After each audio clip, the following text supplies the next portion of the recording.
Ja laite pysyy oikein hyvin tässä seljässä, eikä ole minkäänlaista semmoista vaaraa, että se tulisi niskaan tai muuta, että se pysyy niin kuin perinteisesti nuohousnarut pysyy, että se on pitkän suunnittelun tulos ja tasapainotus, että ollaan tämmöiseen tasapainoon päästy. Tässä laitteessahan on sitten täällä sivussa erikoisvalmisteiset akut, jotka on tehty tätä tarkoitusta varten. Ne ovat O-renkaalla täällä kiinni, jotta se ei käytössä sitten pääse tippumaan.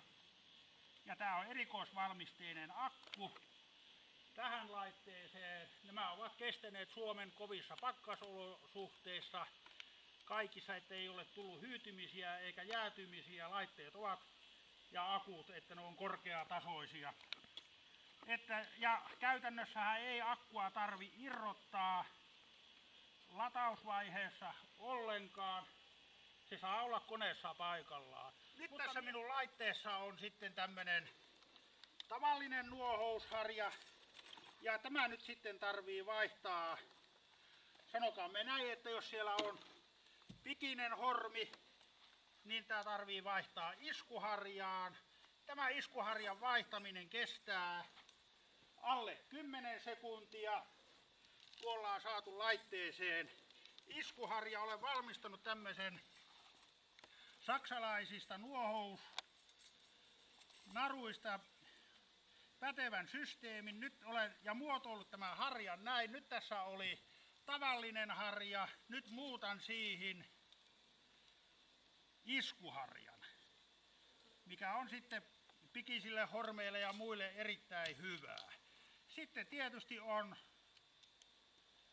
myöskin näin, että siellä tulee nykyaikaisia öljykeskuslämmityskattilahormeja, niin tarvitaan tämä nailonharja, mikä on myöskin sitten iskuharja ja käy näin.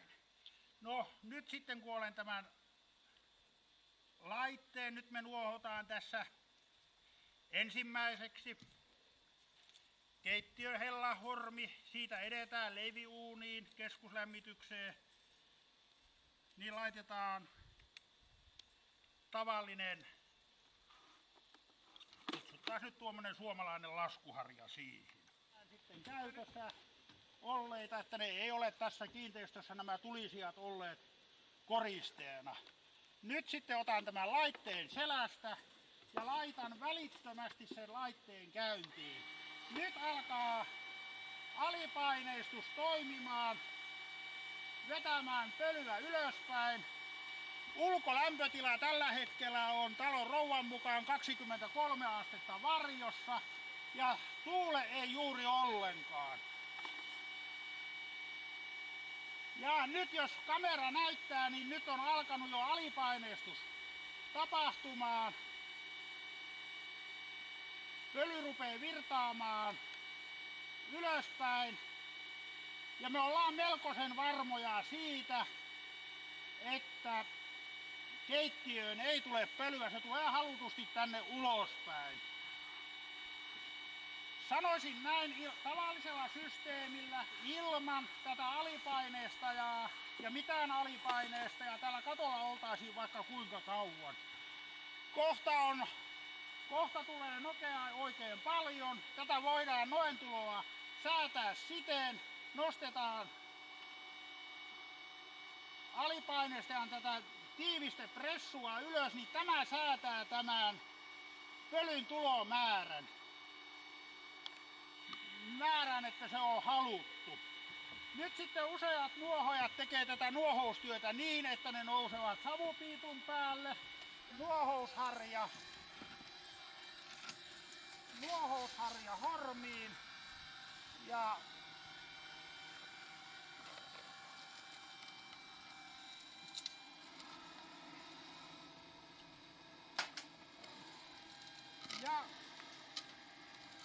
kun ei saada ja alipaineista sinne perään ja se käy näin. Ja sieltä alipaineistus toimii ja piipuharjaaminen käy tästä näin erittäin hyvin. Nyt sitten, kun on tämmöinen piippu, nuohouksessa tiedämme, että savupiippujen päihin on tullut paljon mitä erilaisempia savupiipun jatkoja.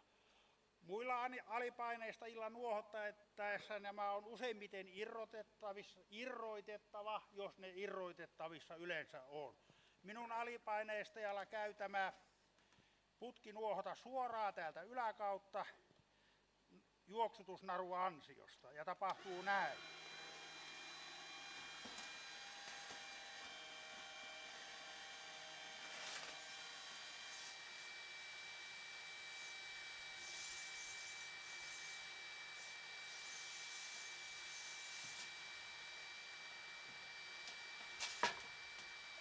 Ja tämä ohittaa työvaiheessaan monet alipaineistajat siinä,